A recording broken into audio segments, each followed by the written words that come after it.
भक्तों, ओम नमः शिवाय। श्री शिवाय नमस्तुभ्यम। जय श्री महाकाल। जी हाँ भक्तों, आप सबको तो सबसे पहले सावन का जो महीना आने वाला है ना, उसकी बहुत बहुत बधाई। आपको भी पता है कि सावन का महीना बस आने ही वाला है। 22 जुलाई से सावन का जो पहला सोमवार है वो 22 जुलाई को है। तो अगर आपकी कोई भी ऐसी मनोकामना है जो कि बरसों पुरानी है और अभी तक पूरी नहीं हो रही है, तो आपको सावन का ये जो पहला दिन आएगा ना, आपको जो सावन का सोमवार है ना, इस दिन अपनी जो कोई भी इच्छा होगी, जो कोई भी मनोकामना होगी, सारी की सारी आपको मनोकामना मांग लेना है। बाबा भोलेनाथ से आपकी सारी की सारी इच्छा पूरी होगी होगी। देखिए, वैसे तो कोई भी सोमवार हो हमेशा उसमें बहुत बड़ा उसको त्यौहार के रूप में लिया जाता है, लेकिन जो सावन का सोमवार होता है और वो भी सावन का जो पहला सोमवार होता है ना, वो सबसे ज़्यादा खास माना जाता है। तो अगर आपने इतना ही कर लिया जो मैं आपको आज बता रहा हूँ भाई, अगर आपने इतना ही कर लिया ना, अवश्य रूप से मनोकामना पूरी होगी ही होगी। ठीक, क्या करना है, कैसे करना है, पूरा आपको बताऊंगा। लाखों लोगों को इसको फल भी मिला है क्योंकि प्रैक्टिकल बहुत लोगों ने किया है। देखिए, आपको भी पता है कि पूज्य गुरुदेव की जो कथा होती है ना, उसमें क्या होती है, लाखों की भीड़ आती है। आप सबने देखा होगा, सुना होगा। तो अभी पिछले साल की बात है, साल 2023 की गुरुदेव की कथा चल रही थी कहीं, यही सावन महीने के पहले। ठीक, जब सावन महीने की गुरुदेव की कथा चल रही थी तो वहाँ बहुत सारे लोगों की भीड़ आई। जब गुरुदेव की कथा में भीड़ आई तो उन्होंने क्या किया, आपको भी पता होगा कि वो लोग क्या करते हैं, पत्र के द्वारा, किसके द्वारा, पत्र के द्वारा अपनी मनोकामना गुरुदेव तक पहुंचाते हैं। ठीक, तो जब गुरुदेव के पास पत्र पहुंचा और गुरुदेव ने पत्र पढ़ा, तो जब गुरुदेव ने पत्र पढ़ा तो वहाँ उन्होंने देखा कि ज़्यादातर लोगों की केवल और केवल एक ही मनोकामना है। अब एक मनोकामना कैसे, मतलब सब लोग यही चाह रहे हैं। किसी की धन प्राप्ति की मनोकामना है, किसी की कर्जा मुक्ति की मनोकामना है, किसी की कोई ऐसी मनोकामना है कि गुरुदेव बहुत पुरानी हो गई है लेकिन अभी तक पूरी नहीं हो रही है ना। किसी की कोई बीमारी की प्रॉब्लम, मतलब तरह तरह की मनोकामना थी। जब गुरुदेव ने ये देखा तब गुरुदेव ने 2 से 3 उपाय बताए और कहा कि सावन जो आने वाला है, तो सावन का जो पहला सोमवार होगा ना, उस दिन ये उपाय कर लेना। अवश्य रूप से 1 महीने के अंदर तुम्हारी मनोकामना पूरी होगी। जब लोगों ने ये उपाय सुना तो जा के अपने घर में करना शुरू कर दिया। अब जैसे ही लोगों ने जा के इसको अपने घर में करना शुरू कर दिया, वही लोग गुरुदेव की कथा में 1-1.5 महीने बाद वापस आए। अब जब वही लोग गुरुदेव की कथा में 1.5 महीने बाद वापस आए तो उन्होंने क्या किया, फिर से गुरुदेव को एक बार पत्र लिखा। लेकिन ये वाला जो पत्र था ना, ये गुरुदेव को धन्यवाद के रूप में पत्र था कि गुरुदेव धन्य हो आपका, आपके द्वारा बताया गया जो उपाय था ना, उसको हमने किया है और सावन के ख़त्म होते होते हमारी मनोकामना पूरी हो गई। आपका कोटि कोटि धन्यवाद। तो देखिए, जो लोग भी मेरी आवाज़ सुन रहे हैं ना, अगर आपको भी जानना है कि आखिर ऐसा कौन सा उपाय है जिसको करने मात्र से लोगों की मनोकामना मात्र 1 से 1.5 महीने के अंदर पूरी हो जाती है, तो चलिए हम बताते हैं आपको आज की इस वीडियो के माध्यम से कि आपको करना क्या है।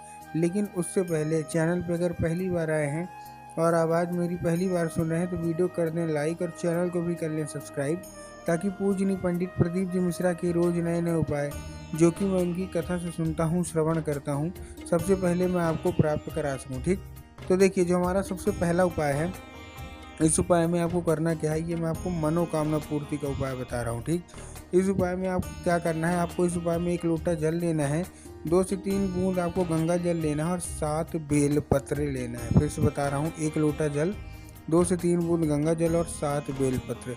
अब देखिए, जो 1 लोटा जल है, सबसे पहले तो तांबे के लोटे में होना चाहिए जल, पहली चीज़ आपको ध्यान रखना है। दूसरी चीज़, तांबे के लोटे में जल तो हो गया, बहुत सारे लोग स्टील के लोटे में लेते हैं ना, तो आपको उससे बचना है। तांबे के लोटे में आपने ले लिया।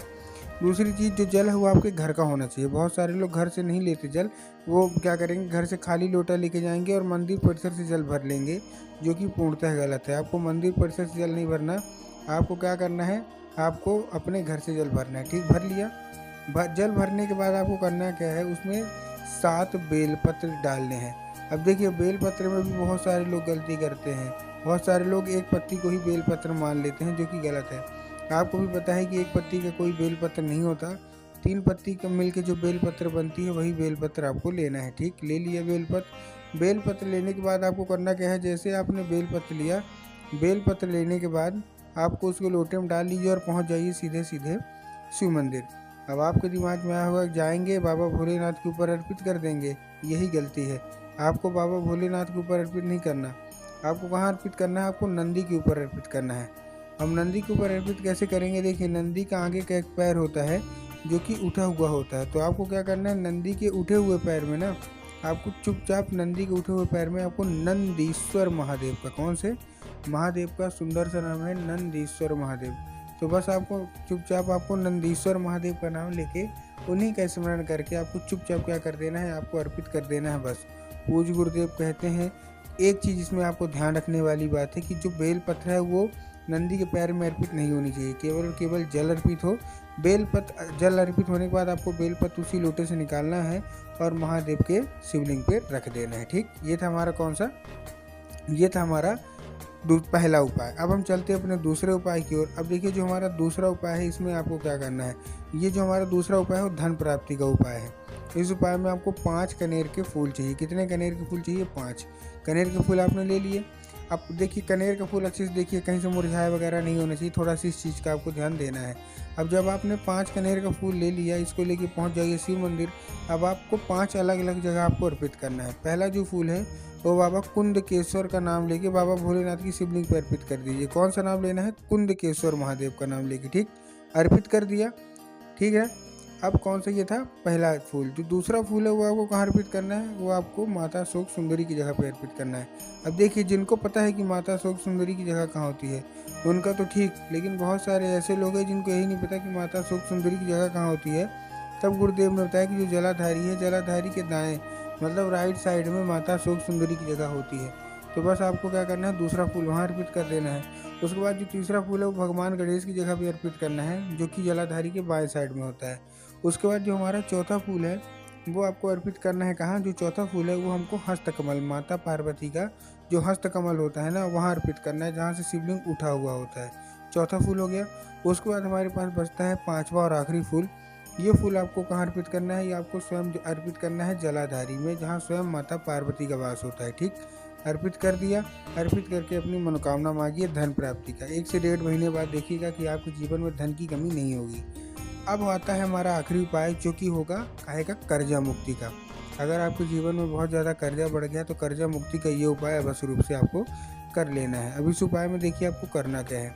इस उपाय में आपको कच्चा दूध लेना है। कच्चा दूध लेके आपको कहाँ पहुँच जाना है, सीधे सीधे बरगद के पेड़ के नीचे। बहुत सारे लोग सोचे होंगे कि जाएंगे शिव मंदिर में अर्पित कर देंगे, जो कि आपको नहीं जाना, आपको बरगद के पेड़ के नीचे जाना है। ठीक, बरगद के पेड़ के नीचे पहुँचे, आपको बरगद के पेड़ की 3 बार परिक्रमा करनी है। कितनी बार, 3 बार परिक्रमा करी। परिक्रमा करते करते आपके जीवन में जितना भी ज़्यादा कर्जा होगा ना, सारा का सारा आपको बोल देना है। ठीक, बोल दिया।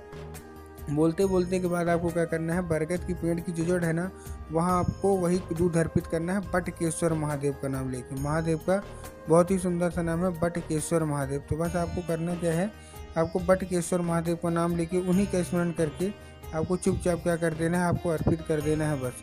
पूज्य गुरुदेव कहते हैं कि अगर आपने इतना कर लिया तो सावन के 1 महीने के अंदर आपकी सारी की सारी इच्छा पूरी होगी ही होगी।